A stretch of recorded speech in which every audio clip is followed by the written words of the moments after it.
हनुमान चालीसा उत्पत्ती व इतिहास। हनुमान चालीसा ही केवळ एक स्तोत्र किंवा प्रार्थना नसून ती भारतीय भक्ती परंपरेतील एक अद्वितीय आध्यात्मिक ठेवा आहे। हनुमान चालीसाची रचना महान संत कवी गोस्वामी तुलसीदास यांनी 16व्या शतकात केली असे मानले जाते। तुलसीदास हे रामभक्ती परंपरेतील अग्रगण्य संत होते। रामचरित मानस सारख्या महान ग्रंथाचे रचनाकार म्हणून त्यांची ओळख असली तरी हनुमान चालीसा ही त्यांची सर्वसामान्य जनतेपर्यंत पोहोचलेली सर्वात प्रभावी रचना ठरली। इतिहास सांगतो की मुघल सम्राट अकबराच्या काळात तुलसीदास यांना काही कारणांमुळे कारावासात टाकण्यात आले। कारागृहात असताना तुलसीदासांनी भगवान हनुमानाचे अखंड स्मरण व ध्यान सुरू ठेवले। त्या काळातच त्यांनी हनुमान चालीसाची रचना केली अशी भक्तांची दृढ श्रद्धा आहे। म्हणतात की तुलसीदासांनी जेव्हा या 40 चौपद्या पूर्ण केल्या तेव्हा कारागृहात असंख्य वानर प्रकट झाले आणि त्यामुळे घाबरून अकबराने तुलसीदासांना मुक्त केले। ही कथा इतिहास आणि श्रद्धा यांच्या सीमारेषेवर उभी असली तरी हनुमान चालीसाच्या दिव्य प्रभावाचे प्रतीक म्हणून आजही सांगितली जाते। चालीसा या शब्दाचा अर्थ 40 असा होतो। हनुमान चालीसामध्ये एकूण 40 चौपद्या, 2 दोहे आणि 1 समापन दोहा आहे। प्रत्येक चौपदीत हनुमानाच्या एका गुणाचे, पराक्रमाचे किंवा आध्यात्मिक शक्तीचे वर्णन केले आहे। या चौपद्या केवळ स्तुतीपर नसून त्या मानवी जीवनातील भय, दुःख, रोग, दारिद्र्य, मानसिक अशांतता आणि अधर्मावर मात करण्याचे मार्ग दाखवतात। हनुमान चालीसाची भाषा अवधी असून ती सामान्य माणसालाही सहज समजेल अशी आहे। याच कारणामुळे ही रचना केवळ विद्वानांपुरती मर्यादित न राहता गावागावात, घराघरात पोहोचली नव्हे तर संपूर्ण जगभरातील रामभक्त व हनुमान भक्त दररोज हनुमान चालीसा पठण करतात। विशेषतः मंगळवार आणि शनिवार या दिवशी हनुमान चालीसा पठणाला अत्यंत महत्त्व दिले जाते। इतिहासाच्या दृष्टीने पाहिले तर हनुमान चालीसा ही मध्ययुगीन भारतातील भक्ती चळवळीचे एक प्रभावी उदाहरण आहे। त्या काळात भक्ती आंदोलनाने जातीभेद, भाषाभेद आणि सामाजिक अडथळे तोडून ईश्वर भक्ती सर्वसामान्यांपर्यंत नेली। हनुमान चालीसानेही हेच कार्य केले।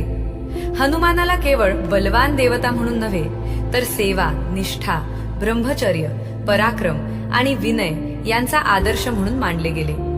कालांतराने हनुमान चालीसाचे अनेक भाषांमध्ये अनुवाद झाले, विविध चालींमध्ये गायन झाले आणि ध्यानात्मक तसेच उपचारात्मक स्वरूपातही तिचा वापर होऊ लागला।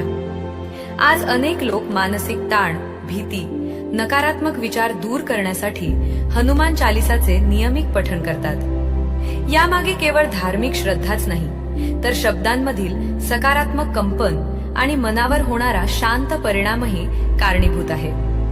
अशा प्रकारे हनुमान चालीसा ही इतिहास, श्रद्धा, भक्ती आणि आध्यात्मिक अनुभव यांचा संगम आहे।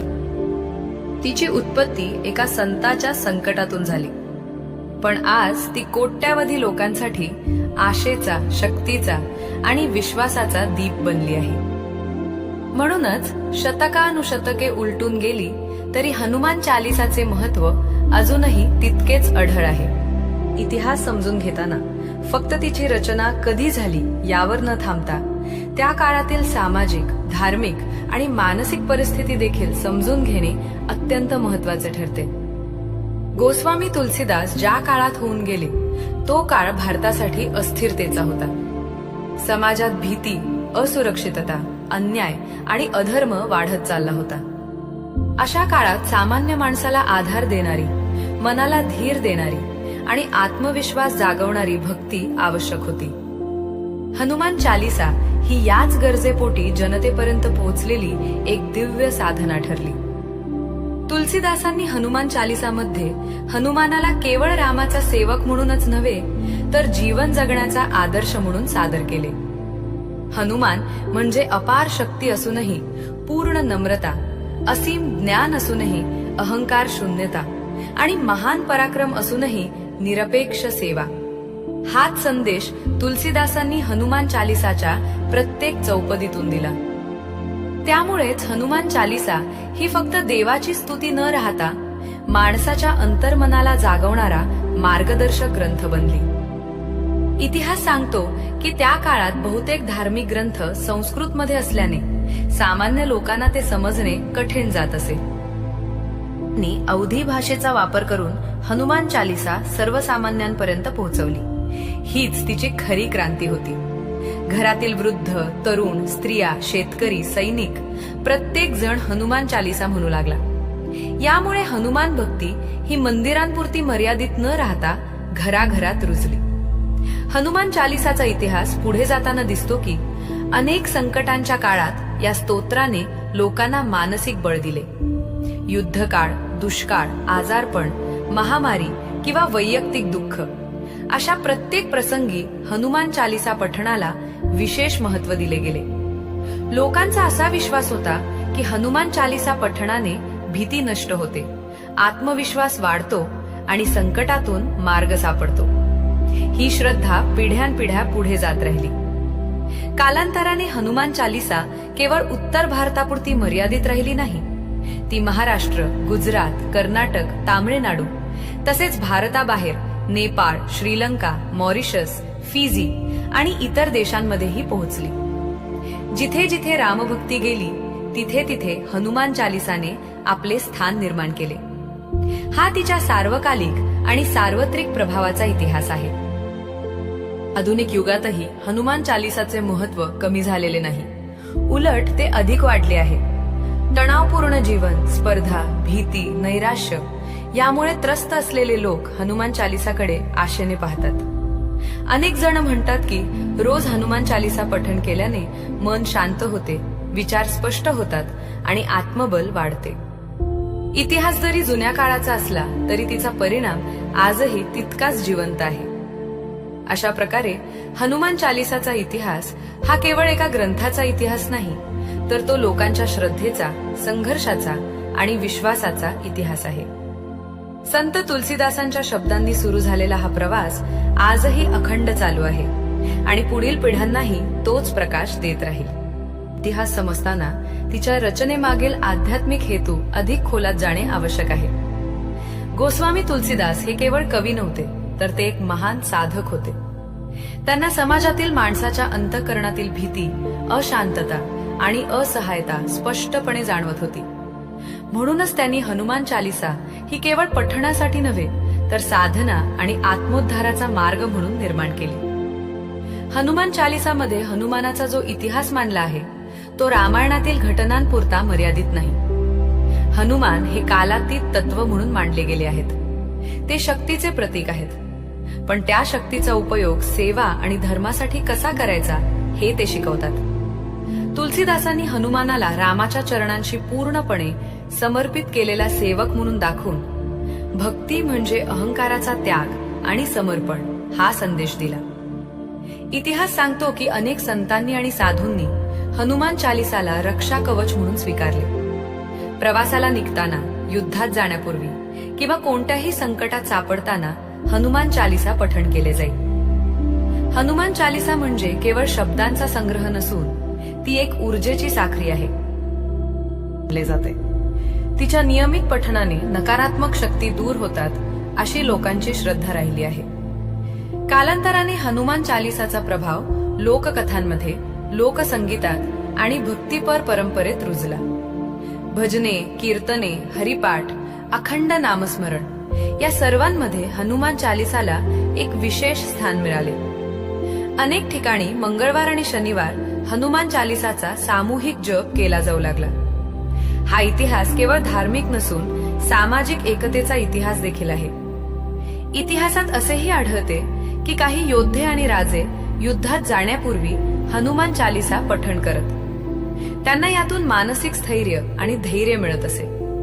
त्यामुळे हनुमान चालिसा ही शूरता आणि संरक्षणाचे प्रतीक म्हणूनही ओळखली जाऊ लागली।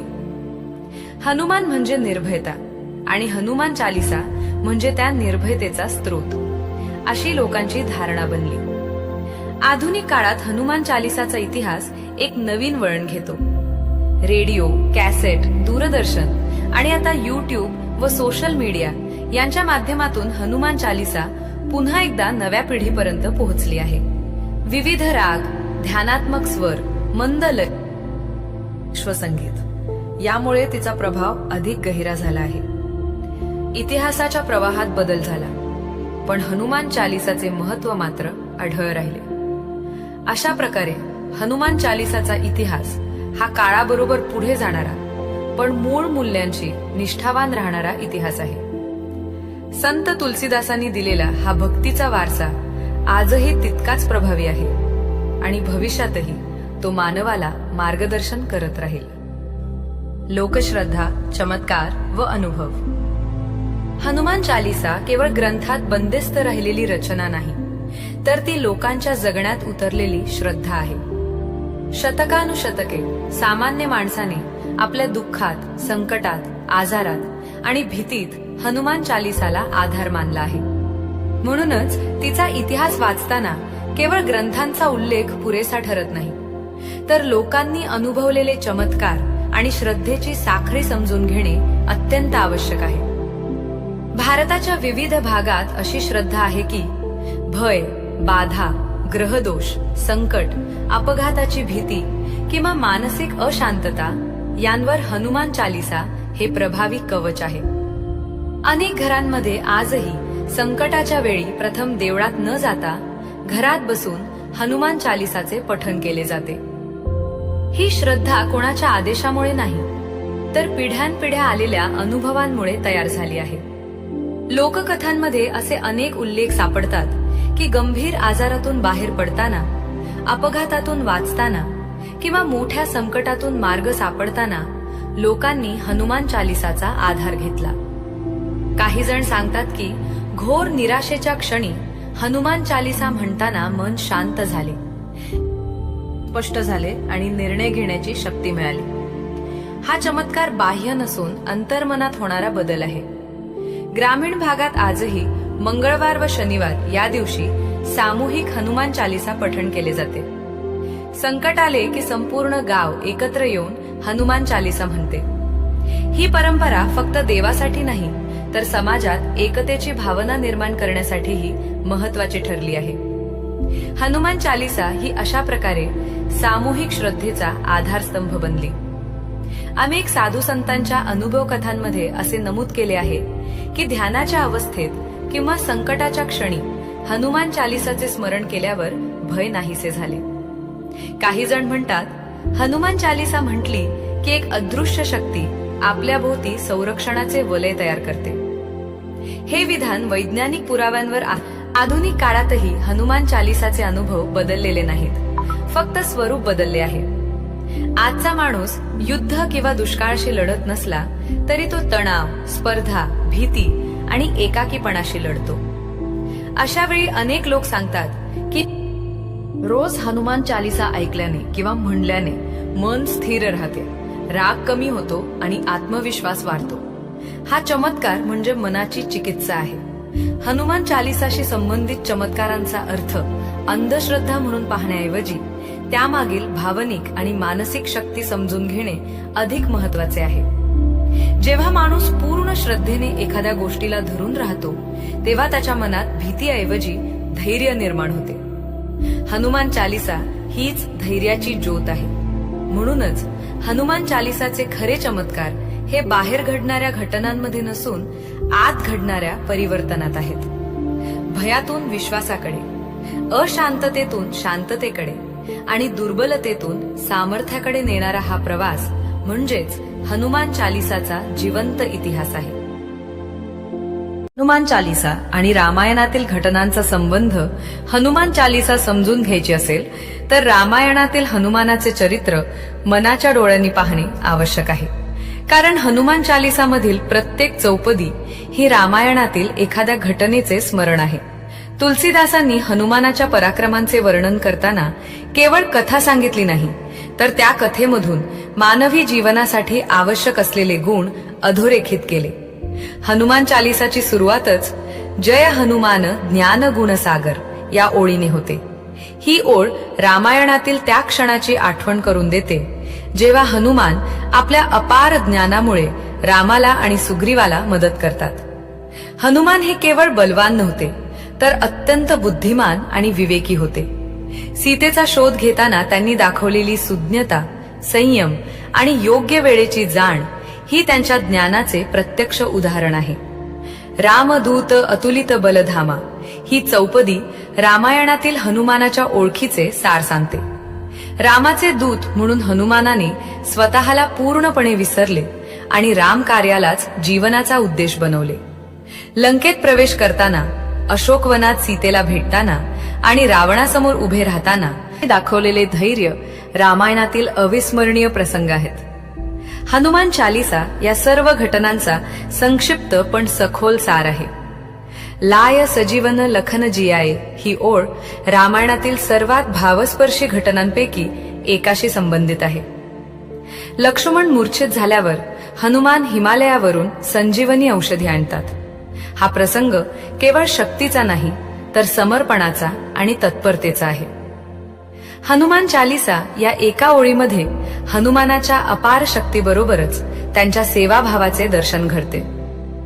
भीमरूपधरी असुर संहारे ही चौपदी लंकेत राक्षसांशी झालेल्या युद्धाची आठवण करून देते. पण यामागील अर्थ केवळ बाह्य युद्ध नाही. हनुमान चालीसा सांगते की हनुमानाने जसा बाह्य शत्रूंशी सामना केला, तसाच माणसाने आपल्या आतल्या दुर्गुणांशी सामना करावा. रामायणातील युद्ध ही मानवी अंतर्मनातील संघर्षाची प्रतिमा आहे. राम काज करिबे को आतुर या ओळीतून हनुमानाचे जीवनतत्व स्पष्ट होते. रामकार्य म्हणजे धर्मकार्य. रामायणात हनुमान कधीही आपल्या सोयीचा विचार करत नाही. समुद्र लंघन असो, लंका दहन असो किंवा युद्धभूमीतील सेवा असो, प्रत्येक ठिकाणी हनुमान रामासाठीच कार्यरत असतात. याच जीवनदृष्टीची शिकवण देते. अष्टसिद्धी नवनिधी के दाता ही चौपदी रामायणानंतरच्या परंपरेशी जोडलेली आहे. हनुमानाला सिद्धी प्राप्त झाल्या कारण त्यांनी त्यांचा उपयोग कधीही स्वार्थासाठी केला नाही. रामायणातून मिळालेली ही शिकवण म्हणजे शक्तीचा योग्य वापर केला तरच ती वरदान ठरते. हनुमान चालीसा या तत्वाला अधोरेखित करते. अशा प्रकारे हनुमान चालीसा ही रामायणाचा साररूप आहे. ज्याला संपूर्ण रामायण वाचता येत नाही, त्याच्यासाठी हनुमान चालीसा हे रामायणाचे संक्षिप्त पण प्रभावी दर्शन आहे. रामायणातील प्रत्येक प्रसंग हनुमान चालीसामध्ये एका ओळीत जिवंत झाला आहे.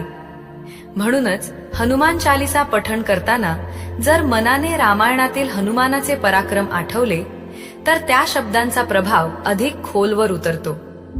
हनुमान चालीसा ही कथा नाही, ती अनुभव आहे.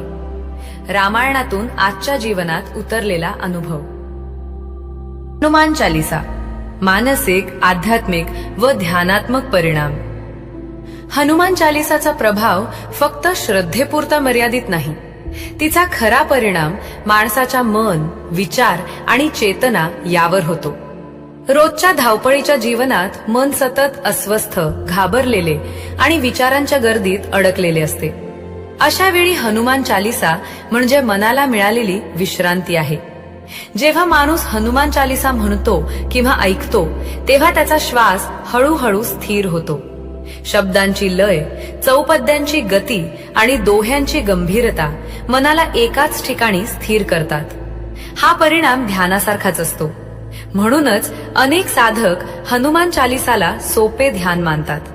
मानसिक स्तरावर पाहिले तर हनुमान चालीसा भीती कमी करते. भय बिनु होय न प्रीती असे संत सांगतात आणि हनुमान म्हणजे निर्भयतेचे प्रतीक. हनुमान चालीसा म्हणताना माणूस नकळतच स्वतःला शक्तिशाली, सुरक्षित आणि समर्थ असल्याची भावना अनुभवतो.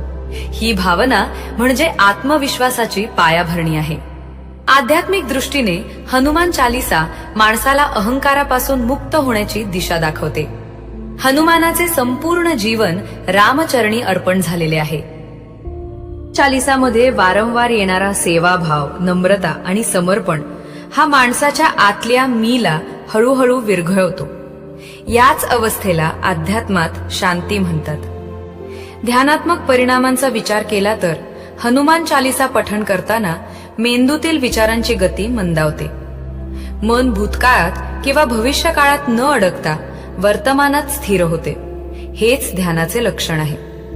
अनेक जण सांगतात की काही मिनिटे हनुमान चालीसा ऐकल्यावर मन शांत होते, डोके हलके वाटते आणि नकारात्मक विचार दूर जातात. हनुमान चालीसाचा एक महत्वाचा परिणाम म्हणजे भावनिक संतुलन. राग, अस्वस्थता, चिडचिड, निराशा हे सगळे भाव हळूहळू कमी होऊ लागतात. हनुमानाच्या चरित्रात जसा संयम आहे तसाच संयम माणसाच्या मनातही निर्माण होतो. ही प्रक्रिया हळू असते पण खोल असते.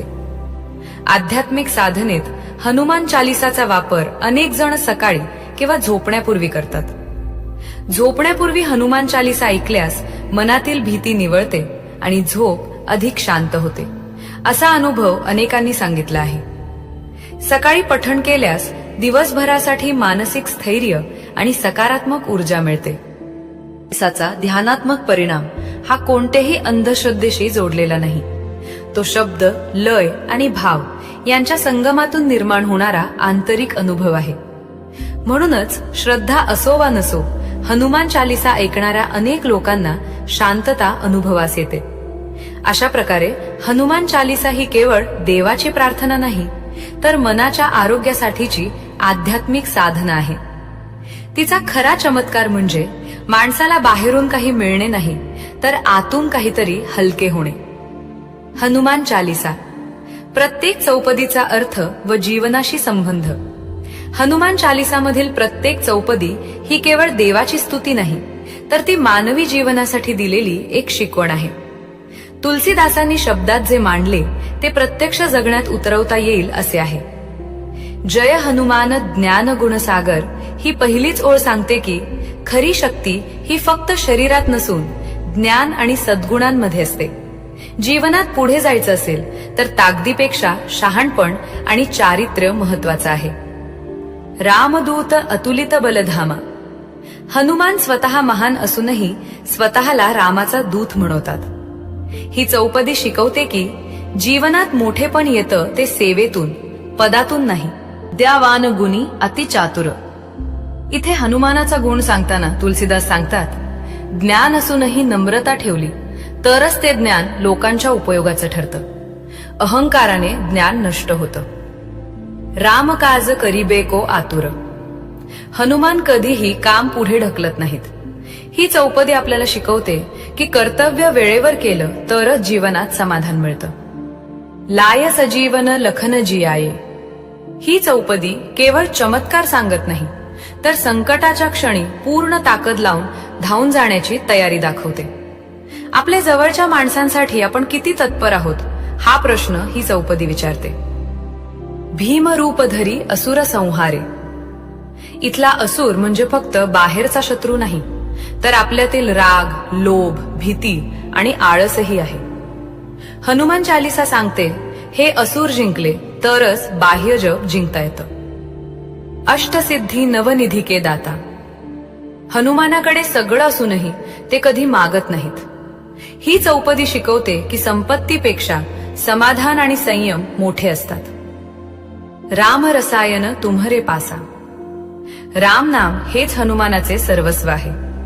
जीवनात एखादं उच्च ध्येय असेल तर बाकी सगळं आपोआप मार्गी लागतं. काज जगत के जेते ही चौपदी सांगते, कठीण परिस्थिती कायमची नसते. धैर्य, श्रद्धा आणि प्रयत्न असेल तर मार्ग नक्की सापडतो. जो शतबार पाठ करे कोई. इथे संख्या महत्वाची नाही, तर नियमितपणा आणि श्रद्धा महत्वाची आहे. थोडं पण दररोज हेच जीवनाचं सूत्र आहे. संकट कटे मिटे सब पीरा.